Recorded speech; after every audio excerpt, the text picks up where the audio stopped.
In this video, we will learn how to play music on Discord. Let's get started. Here I am on my Discord profile. To play music on Discord, first go to your server. Let's open a new tab and search top.gg. Here you can search millions of bots and servers for Discord. Let's search Greenbot. Here is our server. Click over it. You can see users vote. Click on Invite. Here choose server to add this bot. I only have one. Click on Continue. Check all these permissions and click on Authorize. Verify you are human. You can see, thank you for adding the green bot.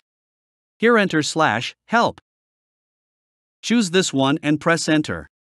Here is the Greenbot help menu. You can see admin commands, everyone commands, queue management, and filters. Here, enter /play. Choose the first command and enter your query here. Music starts playing. You can adjust volume from here, stop, skip, or like. This is how you can play music on Discord. I hope you learned something from this video.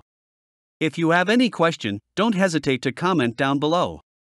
And thank you for watching.